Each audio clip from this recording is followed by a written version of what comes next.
Kris Kristofferson came to me and he said, "Are you going to be a songwriter?" And I said, "I don't know." And he said, "Well, you don't have a choice."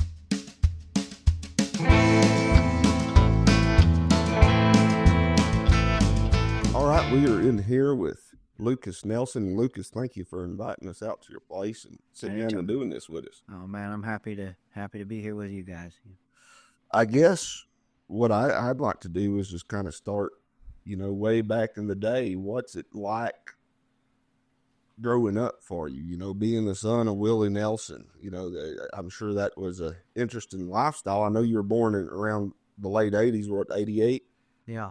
So, well, I think the main implication, at one point it's inspiring, because, without my dad, I wouldn't have the inspiration or, the knowledge of music and how healing it is, and really why it's beneficial to have it in your life. Right. On the other hand, no matter how I work, how hard I work, I'm always the son of Willie Nelson.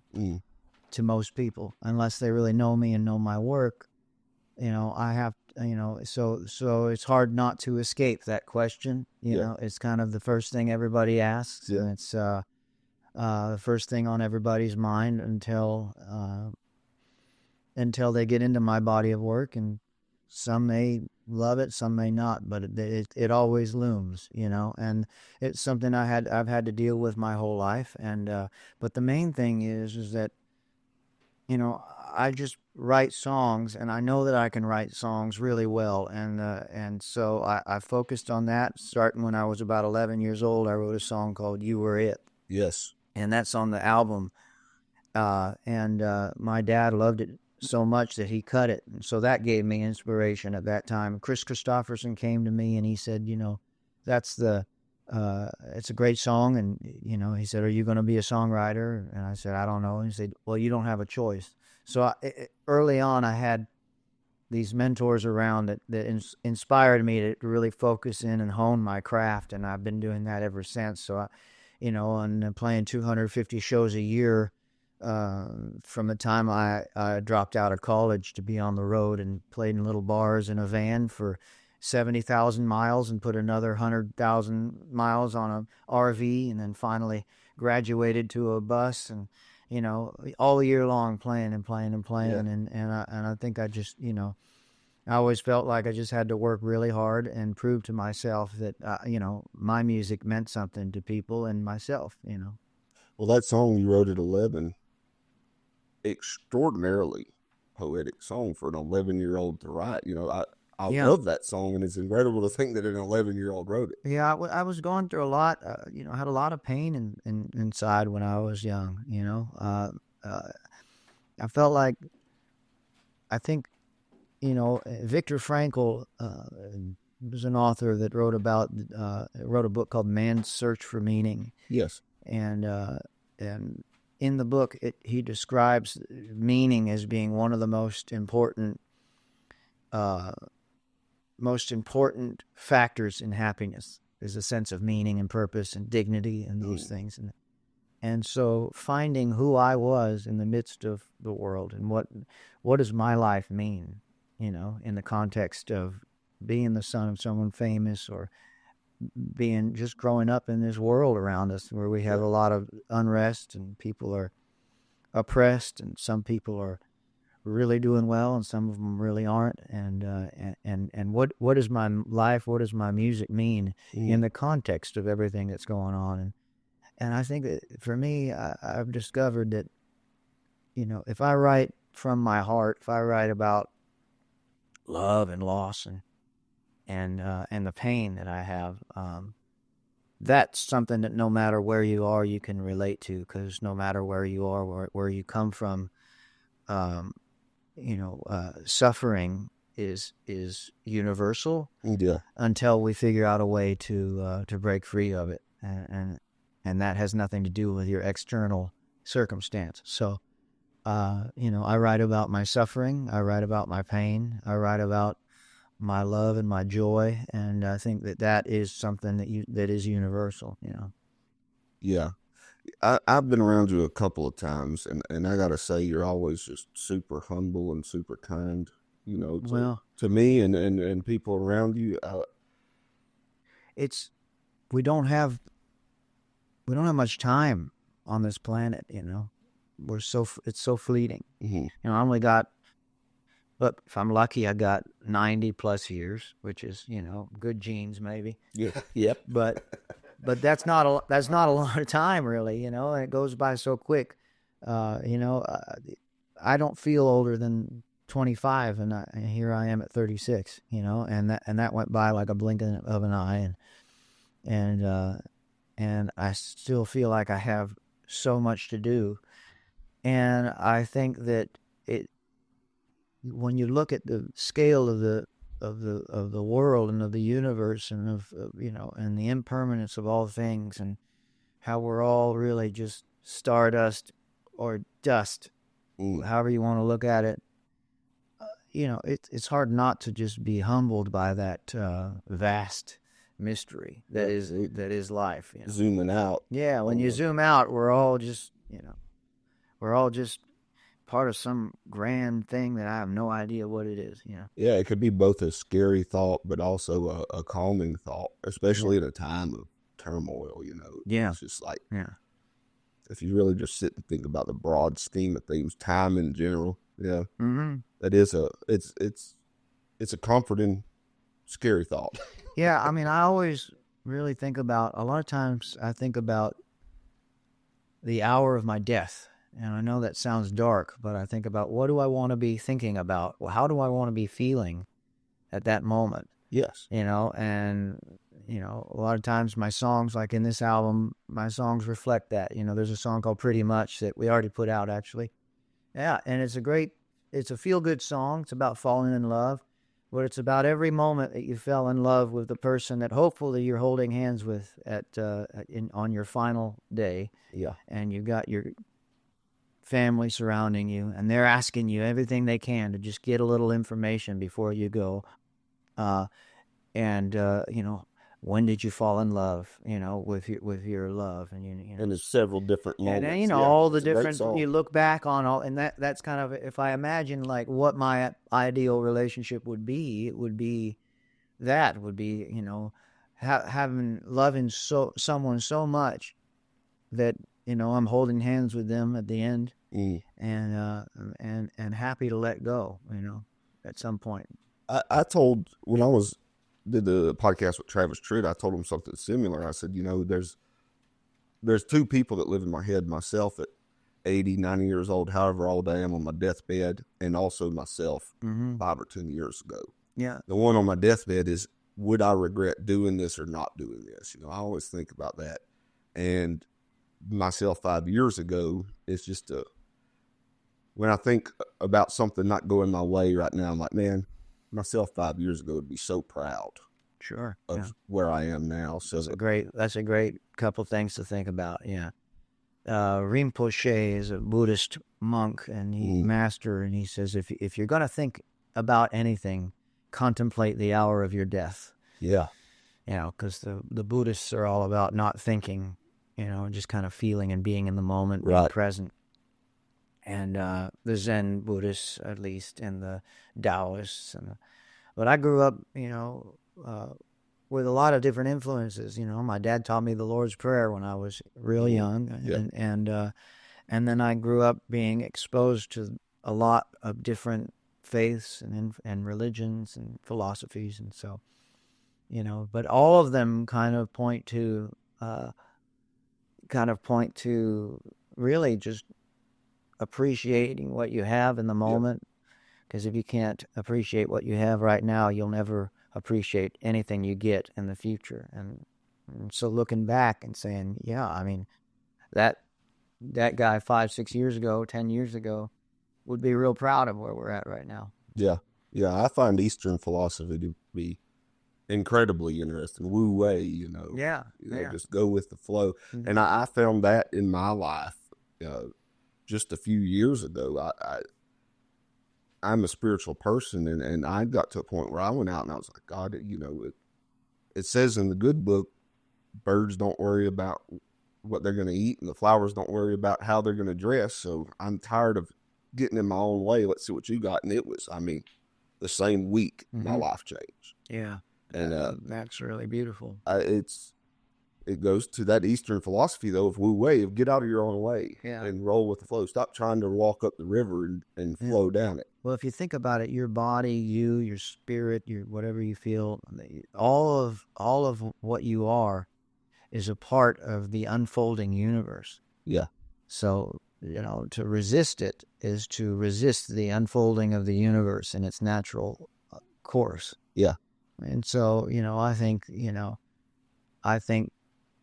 like my song, God Ain't Done. That's a beautiful song. That song is just about trusting that that God has a plan no matter what, and that things may look like they're not going your way at the moment, but you never know what's around the corner. Right. So just trusting and waiting for the storm to clear. Yeah, I just always appreciated your attitude towards life and your father's attitude towards life. I hate to bring up politics at all, but your dad really inspires me because he's very open about his political beliefs, but on the same hand, he hangs out with Toby Keith or a guy like that who may have different opinions, and they're friends. Oh yeah, and yeah. Today we live in such a polarized world where it's like, oh, you can't be friends with that person because your opinions differ. And I think we have a lot to learn from guys like that who are able to get along despite the differences. We're all in it together. I have a lot of respect for him for that, and I also try to live live in the same way. Mm. And I think I try to focus more on how I can help change the world in the way that I feel like I'd like to, and the role that I have in that. I think that it's really great to put what you feel in your music too.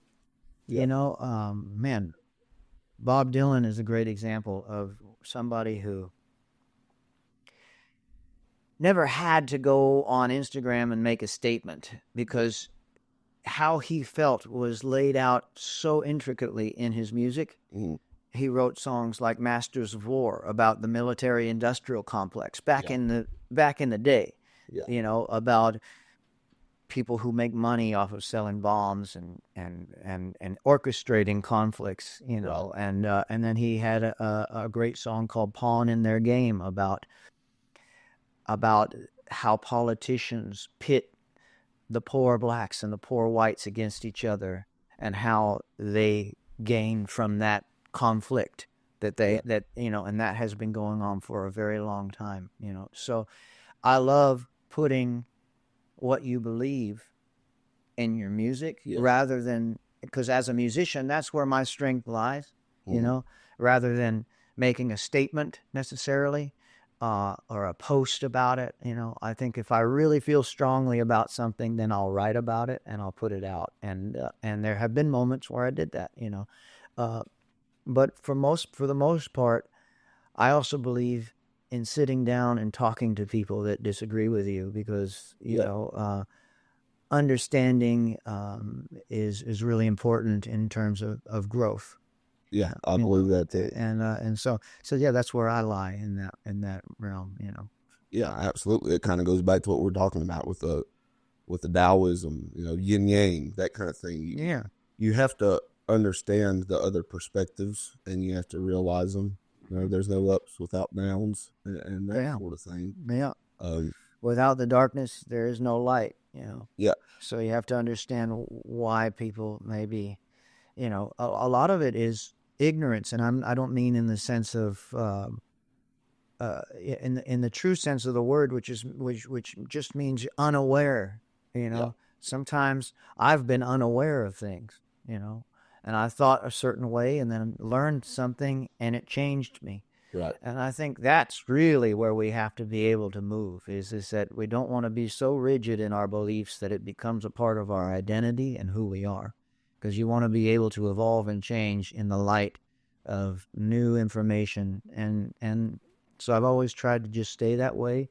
But I also have very strong beliefs, and I believe in standing up for people who are oppressed.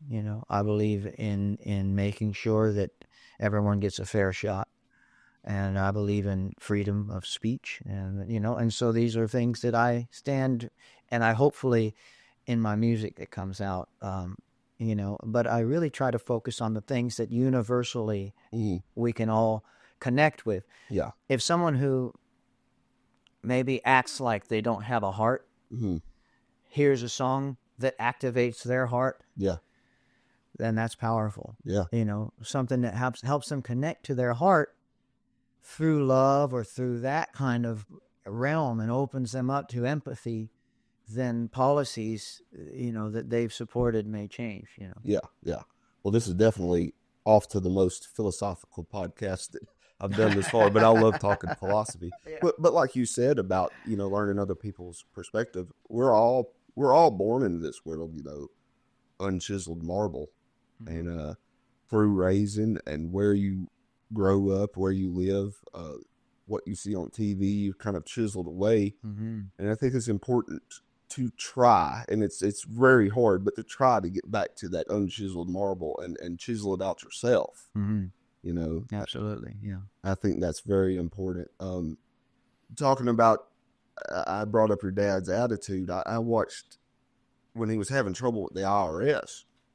Waylon said that he went to a party or something with somebody, and your dad was joking around with some people, and he was like, "Look at that SOB over there. If that was me, I'd be on the ground crying," and he's laughing and cutting up. And I just think that is such a...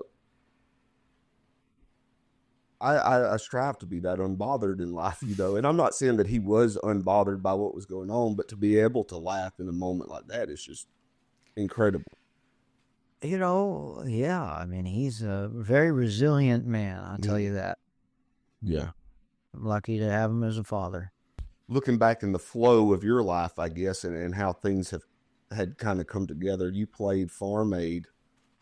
I don't recall what year it is. I'm sure you do, but you played it. No, I don't. I played a lot of Farm Aid. So, yeah. You played... Actually, this is the only year I won't be at Farm Aid, unfortunately.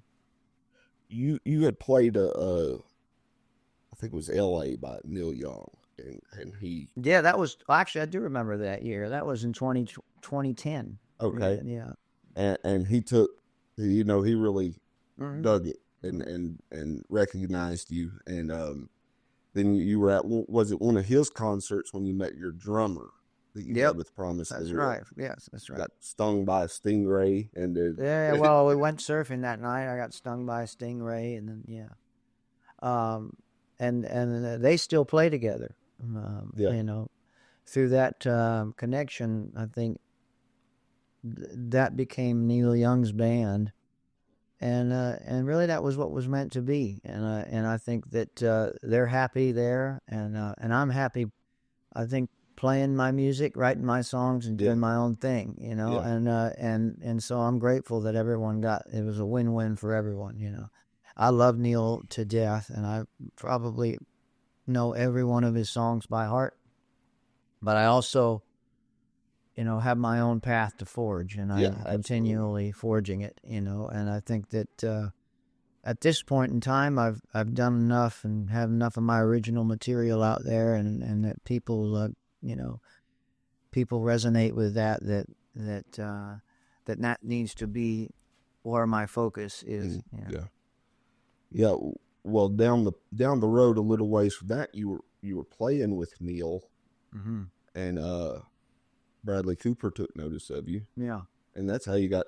I mean, you were really a big force in that movie, A Star Is Born. I mean, a huge part of it musically. Yeah. It was a very interesting time in my life, and I was very grateful to be a part of it. And it's wild to hear your music come back at you from different countries all over the world, and see that Right. But I played a pretty hidden role in that, and I'm glad about that too, because it was Kris Kristofferson. Funny enough, he was in Stars Born. But he became famous from that role. But then every time he'd go out to play, he'd have all these fans that wanted to hear those songs. Some of them he didn't even write. Yeah. Yeah. And they wanted to hear him sing those songs. And it became, I think, a little frustrating because he had songs that were so deep and so beautiful and so real. I mean, he wrote "Help Me Make It Through the Night," me and Bobby McGee, Sunday morning coming down. I mean, the list goes on and on and on. I mean, he's one of Bob Dylan's favorite songwriters and my father's favorite songwriters and all the great songwriters in the world. And but that became hard for him at a certain point because they wanted to hear those songs from that movie, which I can't even remember one of those songs, but I can remember all of his. But that was big at the time, Right. But luckily I have co-writes on a lot of these songs, and I'm proud of every one of these songs that came from that movie. So sometimes I'll if you pass me that guitar, I'll explain one of the moments in there that really, we were working on a song that they had come in that actually I didn't write, but I did arrange and help. Yo, is this these slide ups? And Yeah. I was in the studio and I was listening to, at the time, I was listening to a lot of Eric Clapton, and he has this lick goes like so. Yeah. And that's Change the World. Yeah. I was listening to that at the same time that we were writing for A Star Is Born and everything. It was kind of in my... And when Stephanie said, oh, well, we need an intro for this song, Shallow. And I thought, oh, I wonder if this... And so I showed her right there in the control room, and Ben Rice was there, everybody was there. I was just like, what if we did... And then...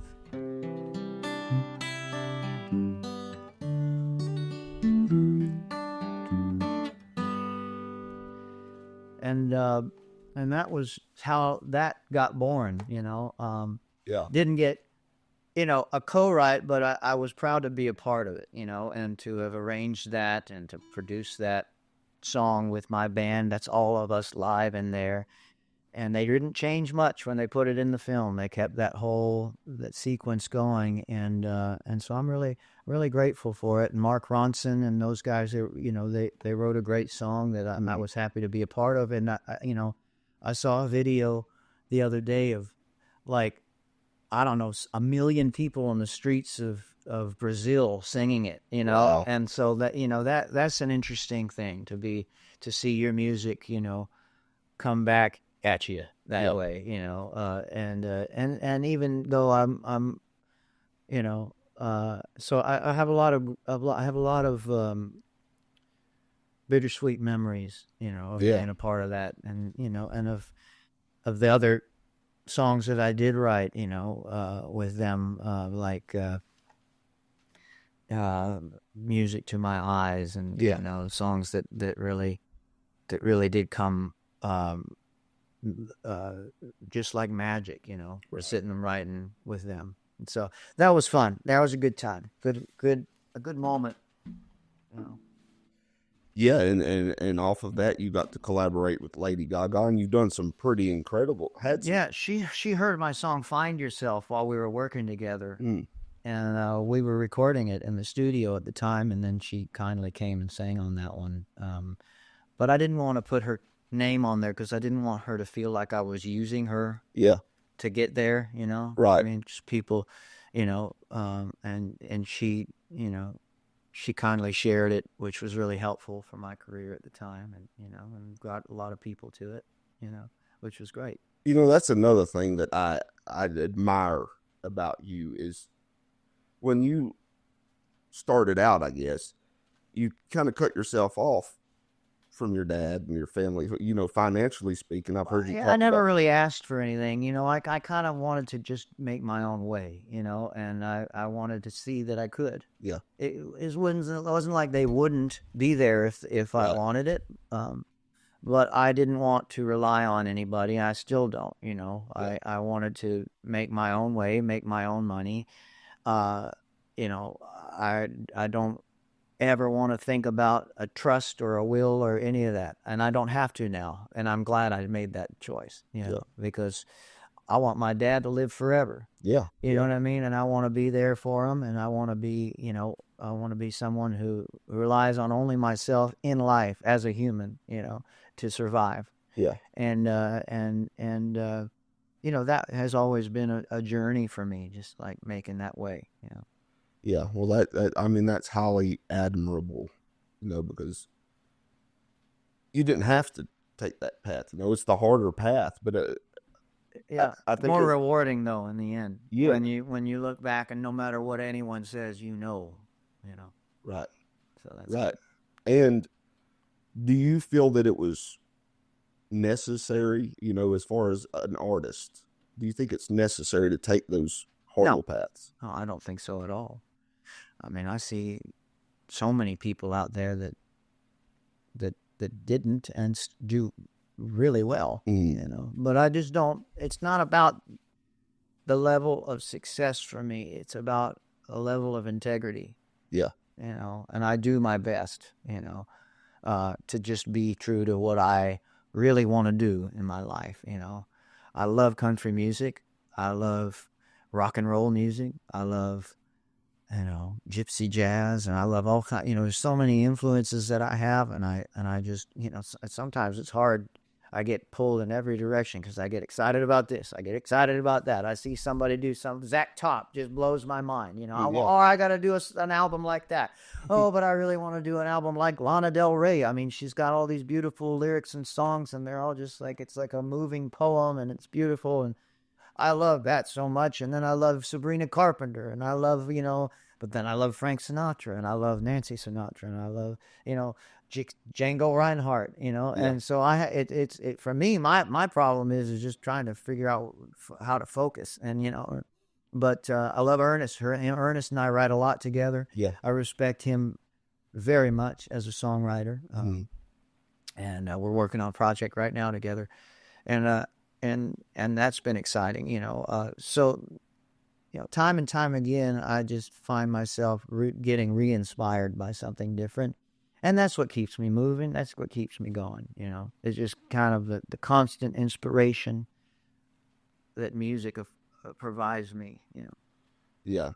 I love how fluent you are with all of the different genres, too. I saw you post a video the other day of you playing Django Reinhardt. Oh, my God. Side by side, which... I'm learning all that stuff, and it's just such an incredibly beautiful... He was a genius, you know. Oh, yeah. And with two working fingers, and he was just such an elegant soul, and I mean, lived through World War II and was right there in the heat of it, you know. Yeah. And you know, took the pain of that time and really created something just absolutely beautiful. Yeah. And inspired millions of guitar players after that. Yeah. Yeah, I love Django's playing, and you could hear it, you know, in your dad's style. But, you know, I see a video pop up of you playing Django Reinhardt, and then I'm over on YouTube or something, and I see a video of you playing Bo Diddley. Yeah. And I'm like, man. And by the way, your cover of Bo Diddley, what song is it?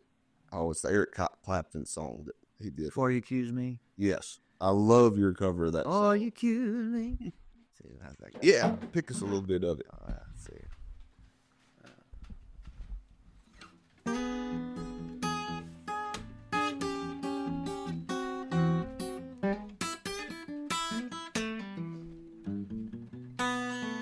Before you accuse me, take a look at yourself.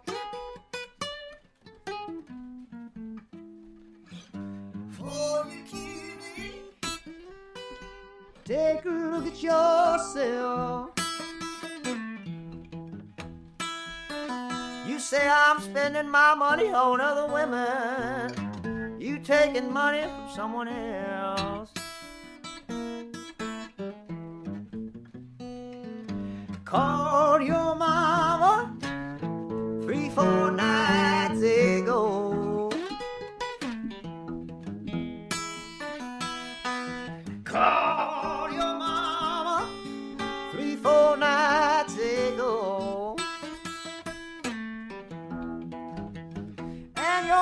said, son, don't call my daughter no more.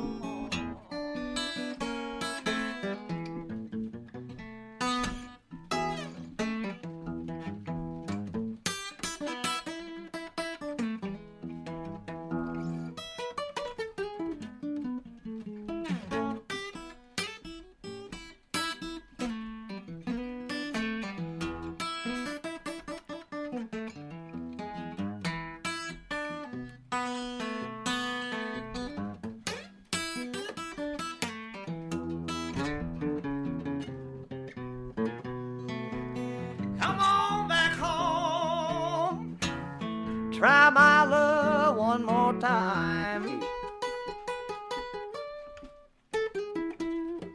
Come on back home, try my love one more time.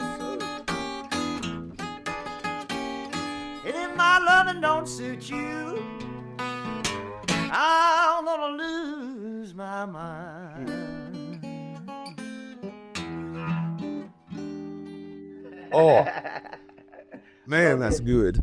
That is some good stuff. Thank you, brother. No, they don't get no better than that. I love that, man. Well, Bo Diddley, you're right, man. He's great. And your guitar picking is on fire, man. Thanks. Yeah. How long have you been playing? I was about 10 or 11 when I started. Around the time I started writing songs, Yeah. And or Stevie Ray Vaughan and Jimi Hendrix. Those were my influences. Yeah. But then I listened to a lot of their influences. I listened to Hubert Sumlin and Lightning Hopkins, to get where they came from. Yeah. But there's some great pickers out there, man. Zach Top, Billy Strings, these guys are just so good, Marcus King, just played with Marcus. Boy, that guy is hot, Gary Clark Jr. is he's an amazing guitar player, So these guys are, there's some great guitar players out there, and, I just sort of like, I love all kinds of different things. So, yeah, but songwriting is where I feel like I can stand toe to toe with anybody, Oh, yeah, I would agree. Musically, yeah. I tell you, Forget About Georgia. That's, I would have to say, probably my favorites. If I had to pick a favorite song of yours, Forget About Georgia, I love that song. I love the story behind it. Not that I love that you went through heartache, but no, it was a true story. Every word was true. Georgia is real. She's very sweet, still friends. But yeah, at the time I was going through a lot of heartache, and and that was a nice cathartic way to get through it. Yeah. I was up in an old Victorian house in San Francisco.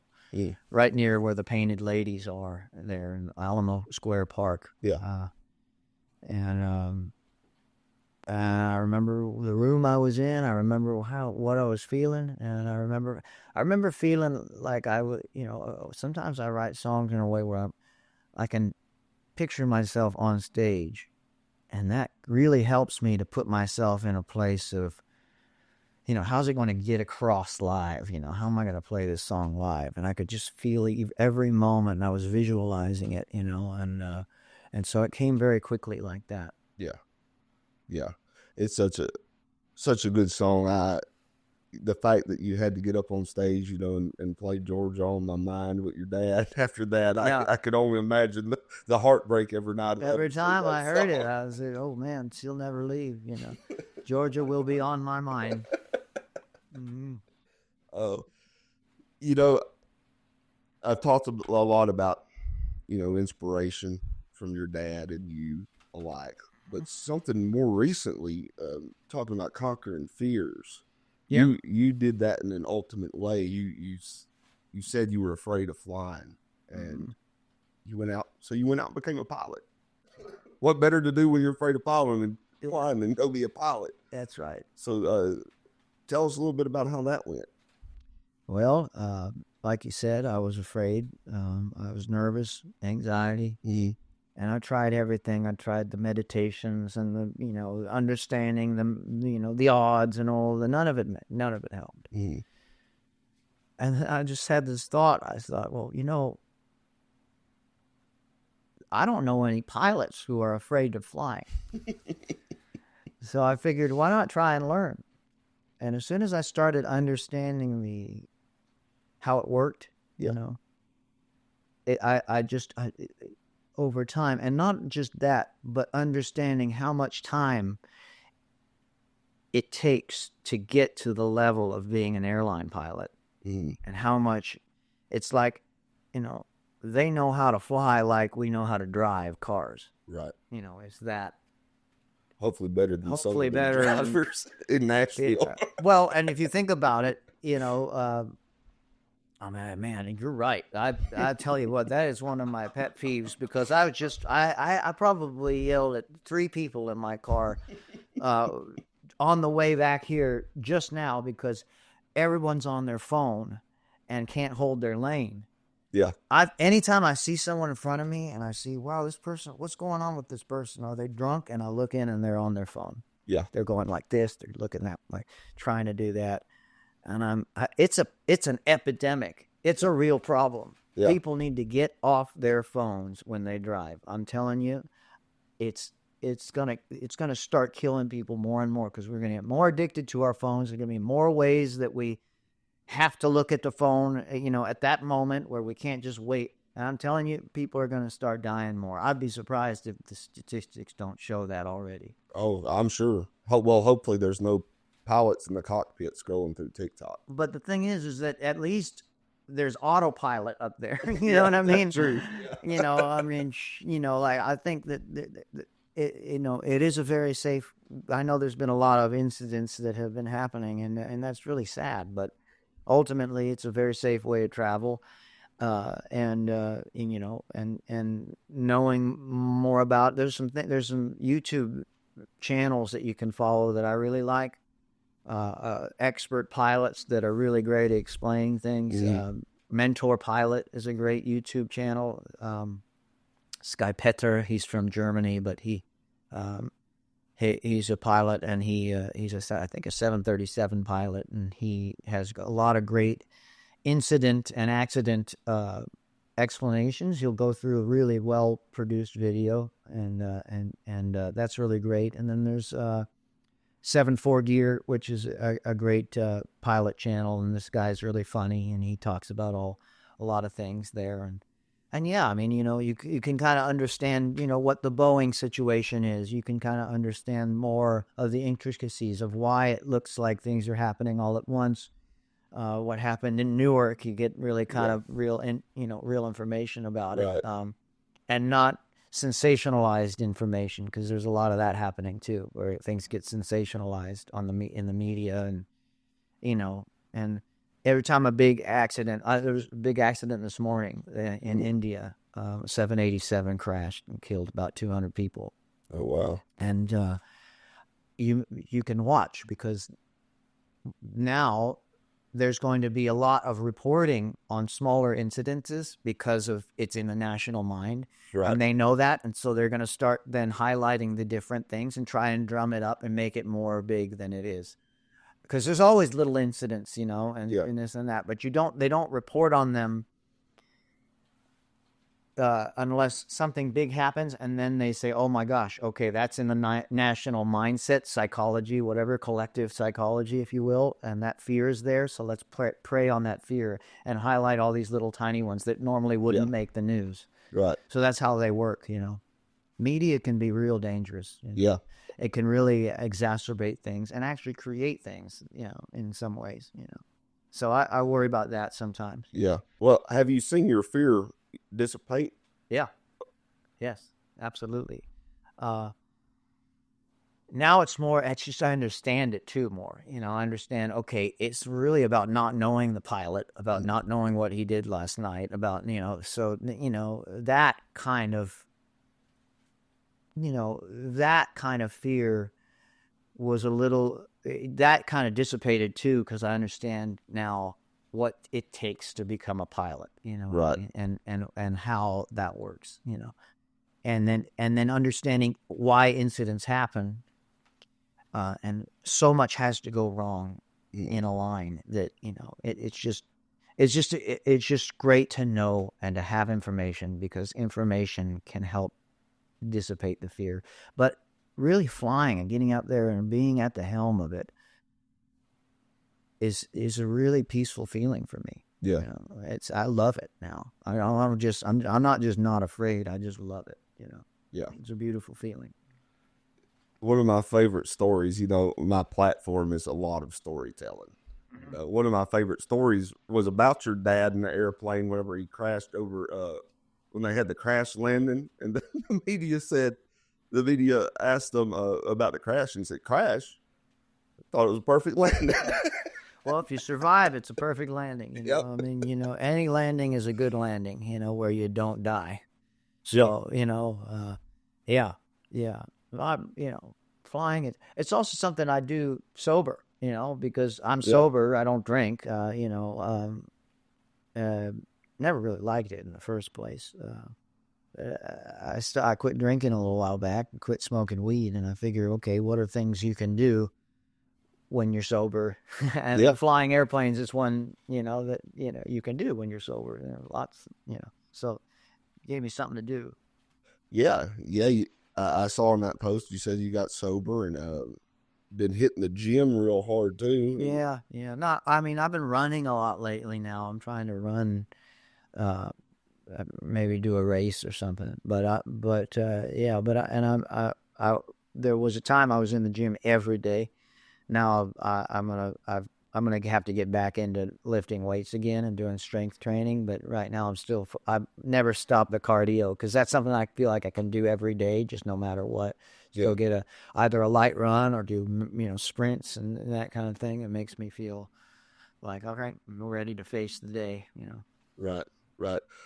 Well, you have some new music on the way, right around the corner. Yeah. You want to just tell us a little bit about that project? Yeah, it's an album called American Romance, and it's got collaborations with Sierra Farrell, Stephen Wilson Jr., which is great. We have a song called Disappearing Light that's going to be great. It is great, and songs about the country that raised me, and all the truck stops and diners and not just a nostalgic thing. It's the modern country. It's like the Walmart parking lots, the sirens going by, and a lot of it. I'm trying to just capture what it feels like for me to love and get by in this country right now. Yeah. And so, and it's like a novel. It's like a John Steinbeck book or something, it just kind of makes me, each album, each song is like a chapter, and one about Montana, and then, one about friendship and how important that is, even beyond love and relationships, that kind of, but real friendship, So yeah, just like, what it's like to grow up here, but beyond politics, just on a human level. Yeah. Well, I look forward to that. I've been listening to your music for years now, so I'm real excited for that. When is it dropping? June 20. So it's right around the corner. Yeah. Yes, sir. And tour dates, I assume we can go to your website. We'll be announcing more soon. There's some announced already, and then we'll have more coming up.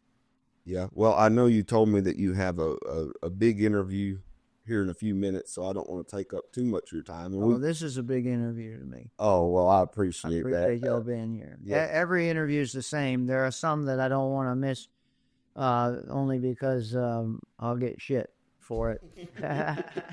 I'll get in trouble, but... Well, we can sit down and... we could sit down anytime you want. You just let me know. We'll do it again. Well, I appreciate it, Lukas, and And I appreciate your friendship and Likewise. sitting down and having this conversation. And y'all go check out, be on the lookout for that new album. It's going to be some incredible music. I already know. And I just thank you for allowing us to come here and do that. Thank y'all.